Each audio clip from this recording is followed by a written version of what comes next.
Welcome back to That's So Second Millennium. So this is just a bonus episode.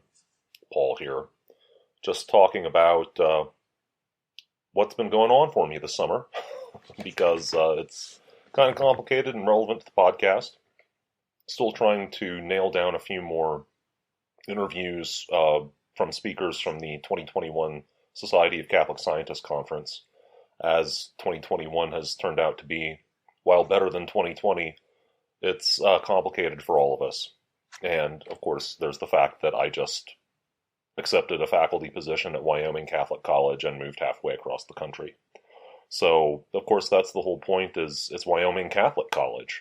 So, it's a young Catholic college located out here in western Wyoming on the eastern slope of what are known as the Wind River Mountains, which contain the tallest mountains in Wyoming. Now, of course, Wyoming doesn't have Colorado's bragging rights. It doesn't have any 14,000-foot mountains, but it has several 13,000-foot mountains, including Gannett Peak. Gannett Peak's 13.8, if I remember correctly, and that is in the Wind Rivers, not that far from Lander. Why would you locate a Catholic college in a town of 7,000 people in the foothills of the mountains with almost nothing but cattle for hundreds of miles in every direction?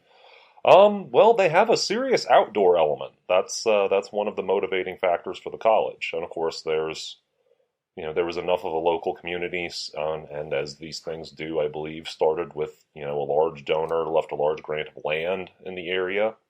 And there was, I believe, the Bishop of Cheyenne at the time was pretty interested in the project. And, that's how these things start.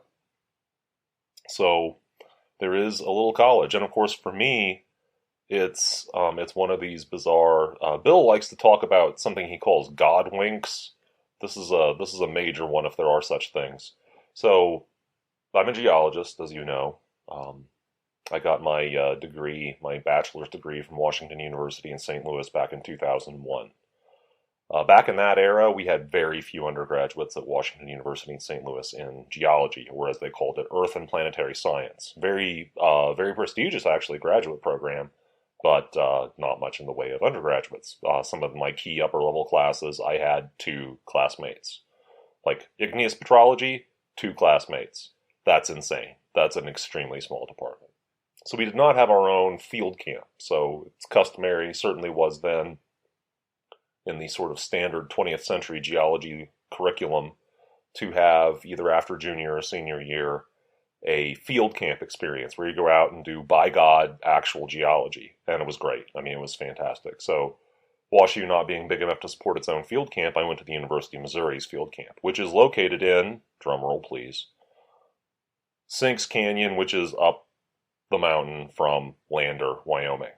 So the fact that, early last decade, I started to see, randomly, say, in, the National Catholic Register or something like that, just notices that there was a small Catholic liberal arts college in Lander. I was like, oh, isn't that cute? I hope they do well. And that's how life is. And now I'm here. And I mean, if geology is the right major for you, the 6 weeks of field camp were the best 6 weeks of my life up to this point. So there are some competitors, but I think that's still true. Certainly for an entire 6-week period, I think that's definitely the case. So I am going, I'm going to be their first geologist. So I interviewed back in February, and of course, it's a faculty interview. Things take forever. So I applied in November, had some conversations in December and January, was invited out, gave a talk in mid-February, which was optimistic on their part, because mid-February in, above 5,000 feet elevation in Wyoming, it's not a given that I could have gotten there. But I did. It was a very gentle week. It was like, right around freezing and only half an inch of snow on the ground, so I was really actually quite lucky. So I got to, it's often a prospective faculty member gets to give a talk, a lecture.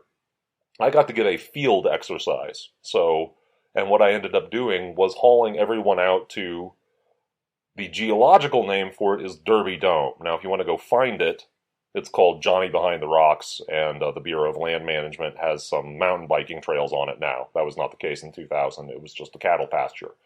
But now you can go and ride bikes on it, and you might want to because it's really gorgeous. It has a lot of bright red and orange colored Triassic and Jurassic rocks from when Pangea was still a thing. And Wyoming was, instead of a very dry part of North America, it was a very dry part of Pangea, which is when you lay down really brightly colored red rocks in many cases. So anyway, I got to give this talk, and I got to talk about James Hutton, and and go actually let's go look at some rocks with fossils in them. Let's go up on this ridge and look at the principle of superposition that Hutton takes over from Steno and says, why didn't Aristotle notice this? It was great. It was a fantastic experience. And apparently I sold them on the idea that they could use a geologist at a small college with an outdoor focus in western Wyoming. Who'd have thought? Or maybe it was the fact that I could tell the president during my interview that I took my first legal drink in the Lander bar. Maybe that was the clinching feature. I may never know.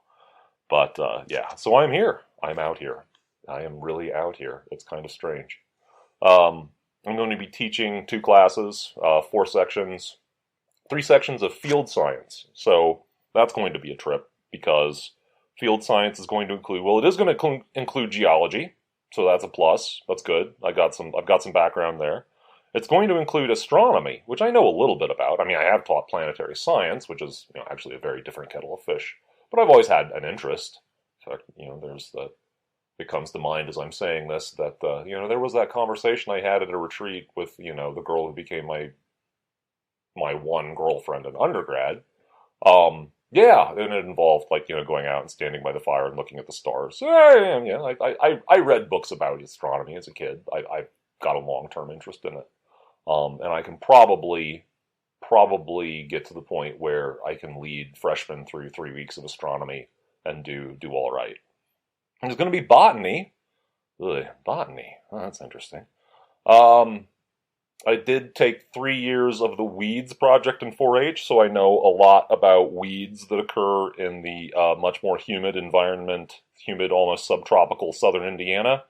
How that's going to translate over to western Wyoming, I guess we'll see. And then there's going to be 2 weeks of birds and a week of insects. That's the great thing. Somebody told me a long time ago, and it's turned out to be very true, that you regularly end up teaching classes that you never took as a student, and that was true for me for economic geology, and that's definitely true now. I mean, for that matter, it was true of planetary science. I never took a planetary science course. I did research in it, but yeah, that's life. That's interesting. And then I'm going to be teaching a section of a course for juniors about calculus and mechanics, and actually that excites me just as much as field science does. I love calculus. I always have. I've always loved mathematics, and as I often say to people, if I had a dozen lives to lead, I'd love to see how they would come out if I made different choices. Certainly, there's the me who pursued theoretical physics. That's definitely a branch that I could have and perhaps even should have taken back in the day. But yeah, I won't know. I think is it in Prince Caspian that C.S. Lewis says has Aslan say to Lucy, "Child, you never get to find out what would have been, what might have happened." Yeah, maybe that's true. Maybe it's not. I don't know. I mean, within the limitless intellect of God, maybe all of these possibilities are still there. Hard to say. In any case, we'll see God, and that'll be good enough. Yeah. So, of course, this is the first, it's the second job that I've ever taken that didn't have an expiration. No, that's not true. Third job. It's the third job I've ever taken that didn't have an expiration date. And of course, I took the second one earlier this year when I took this consulting job back, in December, when I thought that this idea of applying to work at a college, where I went in the same town where I went to field camp was just this little pipe dream. Boy, every step of the process, I thought, this is nice, but it was fun while it lasted. But they're actually, they're not actually interested in me. There's a life like that sometimes. But in any case, there was that safe little job with the state that I took back in 2006, a consulting job earlier this year, and then this. And this is actually a job that I can look at. This is the first of the three that I look at and I can say, wow, I could retire here. I could spend the rest of my career here, which is of course something that for people in general happens more and more seldom as the generations, as the last 2 or 3 generations have worn on. But yeah, I mean that's the idea of settling down in a community and not being rootless anymore. Boy, that really speaks to me. And thinking about the service work that I could do. I mean, obviously there's a Hispanic community out here. Lander is right on the fringe of the Wind River Reservation, where the Shoshone, I think it was the Eastern Shoshone, and probably some other tribes whose names I'm not familiar with yet, are out here. I actually randomly went to, it's called Fort Washakie, not far from Lander. I just totally randomly went out there last weekend. And as it turns out, the grave of Sacagawea is there, or at least legendarily is there. It's not absolutely certain that the woman buried there was Sacagawea, but it was the 19th century. Yeah, that's food for a lot of thought and beyond the scope of where I really want to go today. Yeah. I mean, the other thing about all of this is just the reason, the flip side of settling down is just the absolute uncertainty that there's been in my life and in so many people's lives, especially since, early 2020. But for me, it goes, years further back than that. I mean, the entire time that I've been doing this podcast, I've been in this long, torturous, really discernment process. And it's been painful. Questions that I was always too afraid to face about what am I actually called to do? What do I actually aspire to do with the gifts that God has given me? And the fact that I've gone through this tunnel and thrashed around this much and have finally come out with an answer is, honestly, for me, it's incredibly inspiring. And it's something, there's so much that I just, I never really believed it would work. I never really believed I would get there. So, but the flip side of that is, all of the stress that I've been through, it has taken a toll on me. I am absolutely exhausted, and I realize I need to prioritize in the next month before classes start just resting. Like, I really have to look to God to say, I can't handle all of this. I know you've got it all under control. I've got to rest. I just have to rest so that I can serve you better. The stress, and working on, unsurprisingly, I have to do a lot. I have done a lot. And in the past 4 years have done a lot to try to work on my mental health, which has always been terrible and that work, I'm sure, has allowed me to actually get through this discernment process and make it to the other side. And it didn't help, and part of why our interview schedule has gotten as messed up as it has is that I was at my father's family's gathering for the 4th of July. My brother was there. My brother's beautiful little children are there, including my nephew Henry. Henry gave me this monster, life-threatening ear infection the week after the 4th of July. I was up the Friday night after the 4th of July, 104 fever, just laying there agonizing. Should I wake my dad up and go to the emergency room? I didn't end up doing it. I ended up seeing it through. And, after I took some ibuprofen at 3 a.m, the Tylenol, the generic Tylenol I took just apparently wasn't enough. Or maybe it had just finally run its course. But, more things you never quite get to know. But my God, I was sick.